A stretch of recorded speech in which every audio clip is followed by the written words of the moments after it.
All right, guys, it's Coach Kyle of Carolina Pickleball Club. I'm going to do a video analysis. We've done these different ways. Sometimes we'll do an individual video. I think what I'm going to do is I'm just going to analyze this court right here, these four players. The names that we're going to call these players are server, server's partner, returner, returner's partner.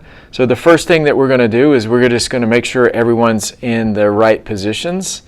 And we see that the server's partner is not in the right position, but the server recognizes that and brings her back, and everybody gets a good laugh. But there's actually a lesson to be learned here. Sometimes the server will serve when their partner's up at the net, and it's not their partner's fault.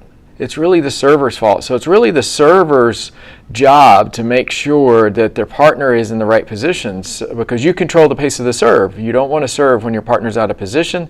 So just keep in mind, always when you're the server, make sure that your partner's in the right position and make sure you guys have a plan.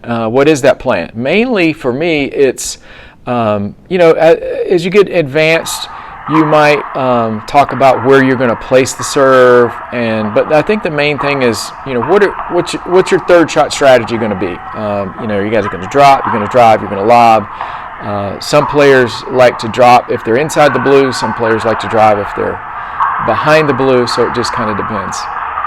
All right. So one thing I want to point out here, we'll just play this through, and then I'll back it up.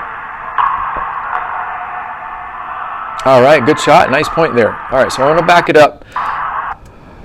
One of the things from a technical perspective, I want everyone to realize that, anything that I mention technical, there's lots of different ways to hit a plastic ball. So when I mention something that you want to try, a change technically, it's just that. It's something to try. If it works for you, great. If it doesn't work for you, great. No problem. There's a lot of different ways to hit a plastic ball. But what I noticed is a couple of you guys are hitting with very closed stance on your serve. So what that means is that your opposite foot, your non-dominant foot, is actually across your dominant leg. And the reason this is significant is because if you think about how the serve, how the body works for the serve, it's basically kind of like an underhand throwing motion. And if we were to throw underhand, we want to use the whole body, meaning I want to rotate my hips a little bit, my shoulders a little bit. And if you have this closed stance where your non-dominant foot is in front over your dominant foot, it kind of locks out your hips and it prevents your body from rotating. And what happens sometimes is your arm comes around and it prevents your shoulders to making a good turn, and that paddle face can move around a lot more versus if you are able to rotate your body. So let me just show you maybe an example here.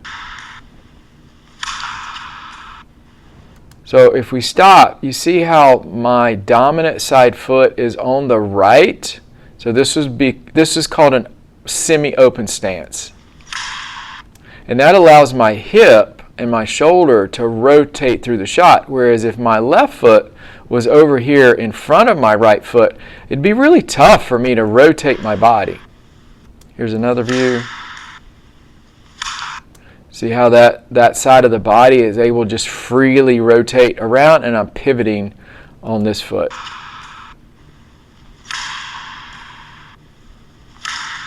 So that's one thing that I would recommend, is try the semi-open stance just to see if that allows your body to rotate around a little bit better. All right, so I'm just going to move this forward. Okay, here we go. So again, we'll make sure everyone's in the right position. Amy is a little bit distracted. Maybe something's going on over here, but okay, there she is. Now she's ready. Here we go. Ready to play some pickleball. All right, let's take a look at this. So let's take a look at the serve. And again, we want to think about this as a throwing motion. What I do like about this motion is there's a little bit of a loop. In other words, the paddle starts high, it goes down, it comes underneath. And I like that motion because it's a continuous motion. There's no stopping. If you go straight back, sometimes there's a stop. So if you notice my serve here, it's a continuous motion. So there's no stopping in the backswing, and that's because the start of the swing is upwards, then it goes down, and then up. So I like the loop swing here. What we might want to consider, though, is just using the body a little bit more. So if you notice how we're sending the paddle forward, it's exclusively the arm. Watch the shoulder. So I'm looking to see if this shoulder goes back and then forward. A little bit, it goes forward a little bit. But if you compare that to my serve, where my shoulder is going to point back towards the camera, and then when I finish, it's going to be pointing towards this front wall. So it's going about 180 degrees. And I don't think everyone should have 180 degrees on their serve, but I think just a little bit of coordination where you're using your hips and your shoulders is going to help you add a little bit of power, but also add a little bit of control. Okay, so now let's take a look at this return to serve. So it's kind of the same thing. Notice when the paddle is going forward, okay, the paddle goes backwards with exclusively the arm motion, and it goes forward exclusively the arm motion. So that means the body isn't participating much in the mechanics of the swing. And when that happens, when your shoulder doesn't rotate, your hand gets in front of that shoulder and your palm can face over here in this direction. And that's exactly what happened. That's why the ball went over here. It seems very counterintuitive, but it seems like if you would rotate your shoulder, you'd hit it further over to the left. But it's relative to where your hand is compared to your shoulder. In other words, if you rotate your shoulder, but your arm kind of stays in alignment, then you're going to hit the ball much straighter.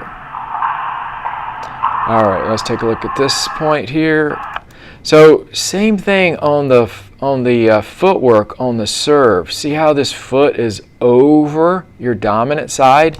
So that's going to block you out and just prevent your body from being able to rotate. And I get it, you're serving to the right side court, so we don't want to be super open, but I think for me this is just a little bit closed and doesn't allow your body to freely rotate into the shot.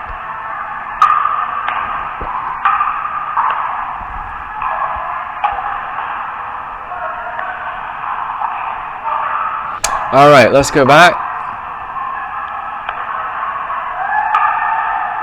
Amy does a really good job. I'm sorry, the returner does a really good job of using footwork to go through. And then what I'm looking for is I want to make sure that the returner is at the kitchen line and on balance before the ball crosses the net, and she's there in plenty of time. And then she goes into beast mode here. All right, let's take a look at the technique on the overheads. So this is something that we've been working on in clinics and just trying to avoid getting that palm to face upwards here. We call this the waiter's tray. The waiter's tray because we could literally put a drink on your paddle right here and go serve it to someone. We want to try to avoid doing that because you're having to change the paddle face a lot during the motion. So instead what we want is we want that paddle to face the back of your head, and that's going to keep the paddle aligned much better. And then we want to make contact just a little higher. So we want to send this arm upwards instead of, and then notice how the paddle goes down abruptly. It's a pretty easy shot. It's above the net, so you're able to get by with this. But what I would like is contact a little bit higher, maybe about right here. Extend that arm up and then rotate the arm instead of swinging straight down.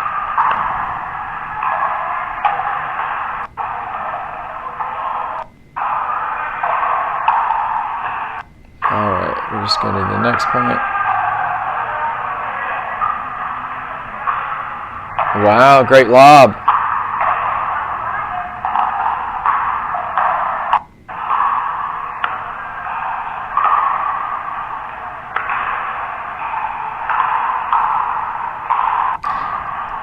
Yeah, I know it's tough. When these lobs go up, you want to make sure that your knees are bent and your first move is to get sideways. So it's just really hard to coordinate your body when you're facing the net like this. If you can get a little bit more sideways and then shuffle backwards, then you should be able to get back to that ball pretty easily.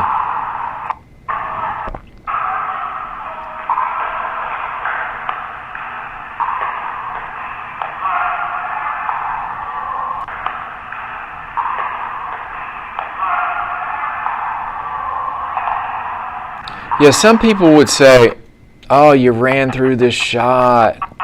But I think in pickleball we need to learn how to move and hit at the same time. So I don't really think it was much of an error because you ran through the shot. I think you just kind of mishit it.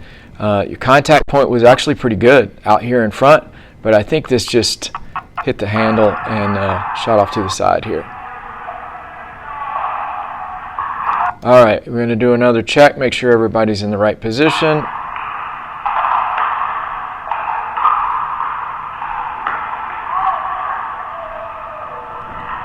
Yeah, almost the same shot here, running up to this, and it just seemed like the paddle face. This was actually almost a little bit too far in front, so what happened was this foot really was too far back. So you're reaching out for it, and when you do that, you're going to miss to the right. All right, everybody looks like they're in the right position. Good serve. Tough return there.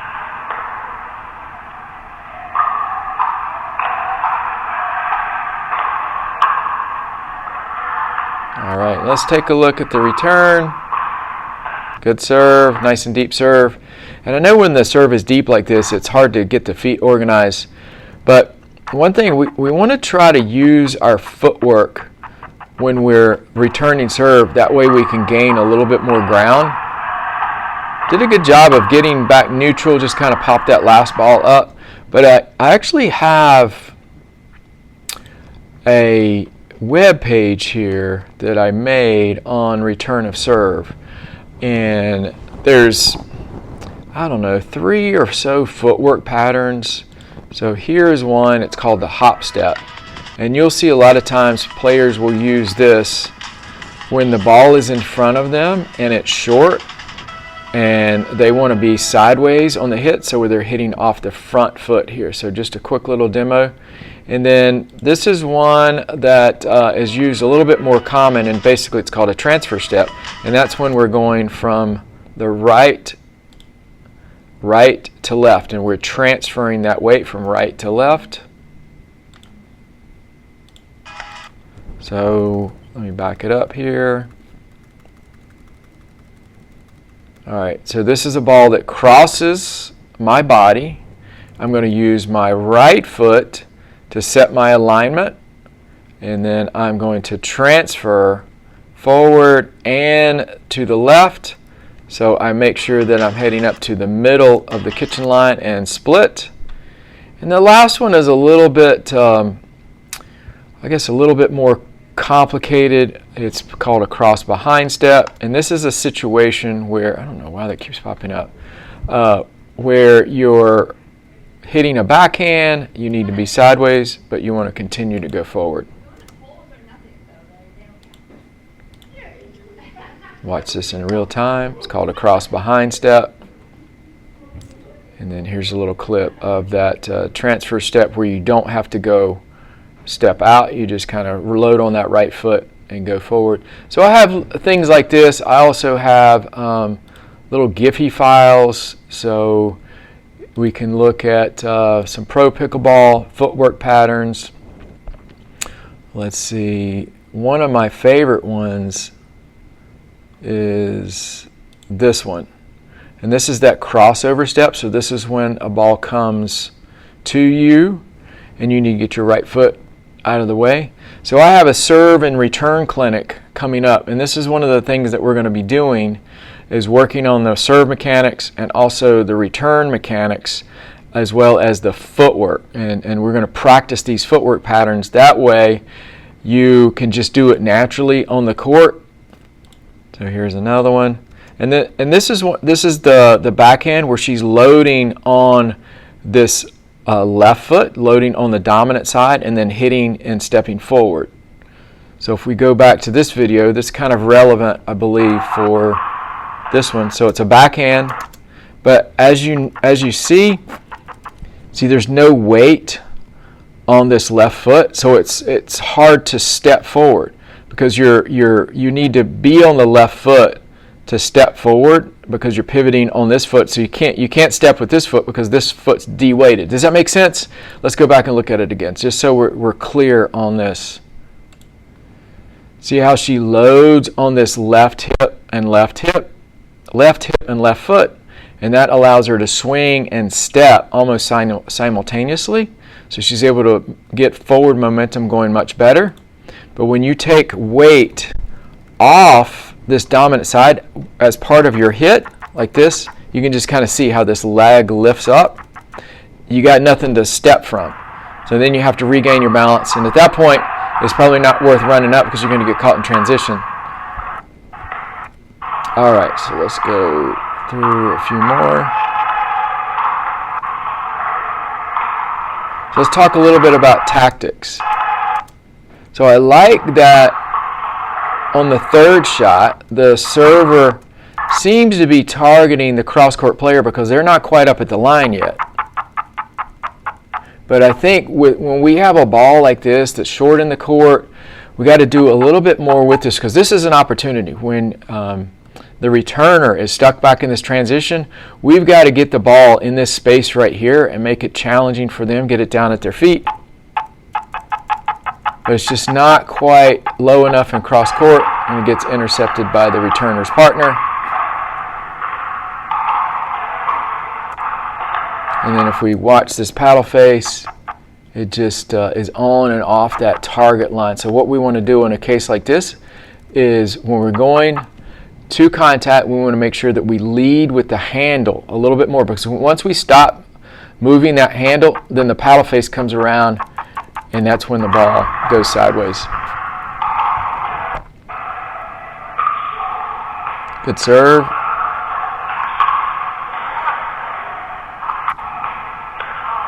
All right, a couple things here.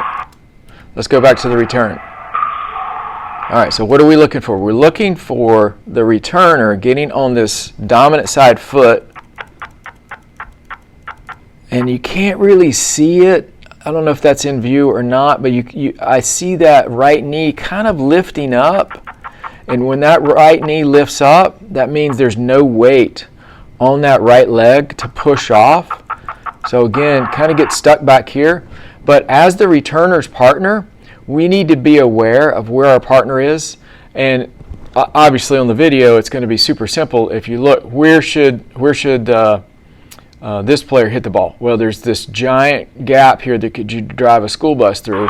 That's probably a good spot, and that's what happens.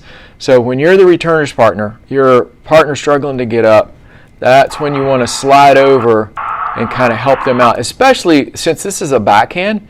Hitting this backhand inside out over to this spot over here is actually a pretty hard shot at the recreational level. So you should feel pretty comfortable that you could slide over and pinch off a little bit here, because this is a spot, it's probably a no-go zone for recreational players. This is just not a target they're going to try for because it's just too hard of a shot. But this middle is the easiest shot, so that's the shot that we want to take away from the player. All right, watch a couple more points here.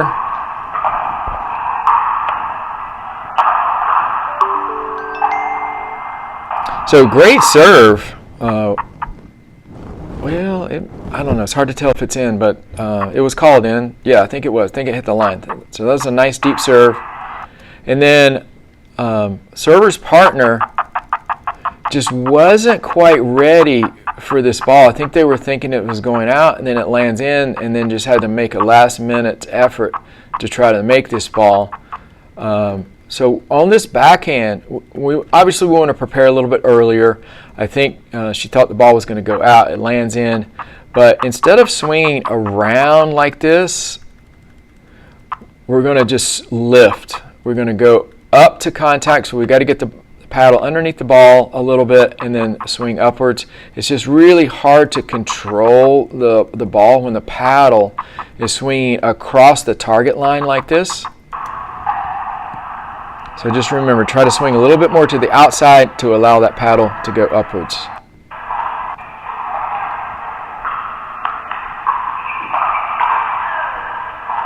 Yeah, that time just got out in front of that one a little bit.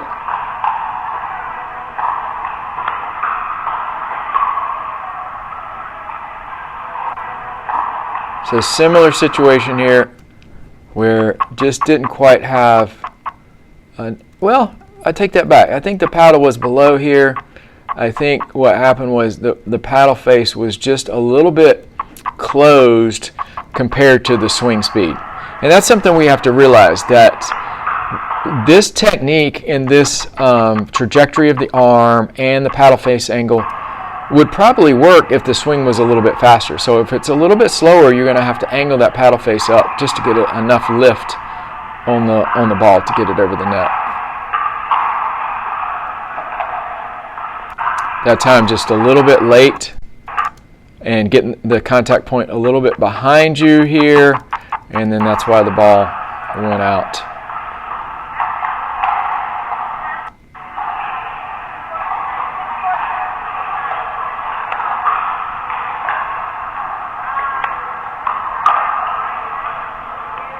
Wow, so that's a tough one. So good recover. I'm a little bit confused on what happened here. Why we changed servers here. Maybe it was supposed to be her serve.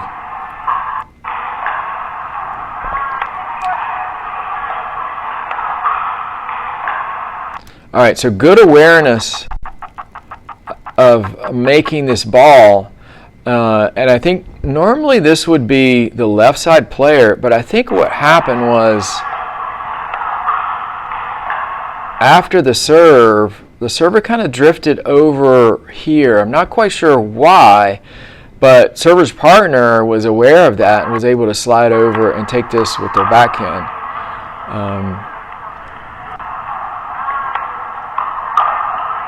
But then able to go down the middle again.